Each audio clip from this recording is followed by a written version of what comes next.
Angela over there at Rose Petal Florist. I want to say thank you, by the way. You need smell-o-vision right now. It smells absolutely divine. So bringing love in the air. Absolutely, absolutely. Well, we survived Valentine's Day, one of our biggest holidays of the year. But we have beautiful flowers. I'm going to be in the shop later today when I'm done here. So if anybody missed the day, they can recover real quick. Hint, hint, guys. Hint, hint. I know, my family's out of town, so maybe if I just had them all there. I was like, I had these on Valentine's Day. You were gone, babe. You were gone, babe.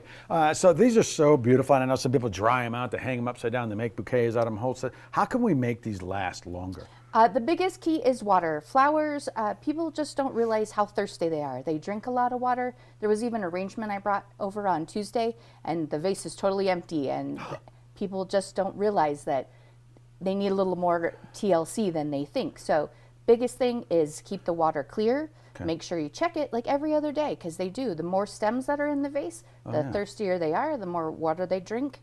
And for longevity, that's the biggest thing. And what about clipping the ends? Like I see it on this sort of diagonal cut. We cut everything with a knife. It's a special floral knife. It only has one side that's sharpened, unlike a regular chef's knife.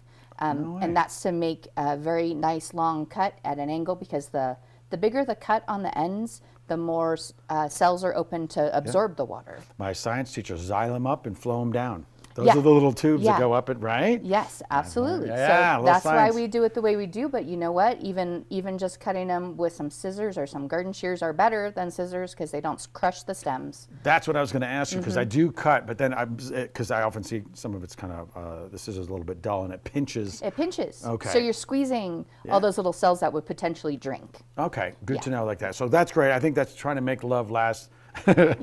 Just take, I got a metaphor. If you want to make love last, take care of your flowers, people. Right. Like, talk to Angela. And a lot of the things that I like to do too, you know, obviously as the arrangement gets older and maybe the roses get a little droopy, you want to take them out of this vase and maybe put them in a smaller container and cut maybe half the length off. Okay. And then they will still be perky and their heads will stay up, and they'll still have an opportunity to drink, and then you could enjoy them a little bit longer that way. They don't necessarily have to stay the way that they were brought to you in the first place. Well, just zhuzh them up a little bit. Just zhuzh them up. Love that idea.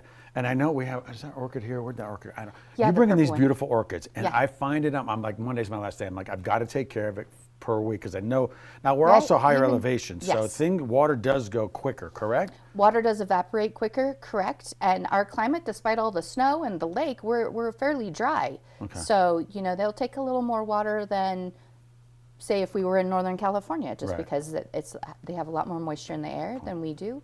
Watering orchids are very, very they take a lot of abuse, honestly.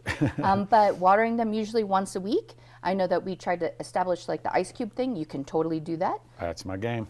4 ice cubes per week seems to work out pretty well, unless it's a super dry day. I know before we go, I know we got like about a minute left, but I want to talk about some of the weddings, and people are booking them now. So yes, I'm doing a lot of estimations. Winter is our estimation time, where a lot of people have some free time on their hands with the holidays, and then with President's Day.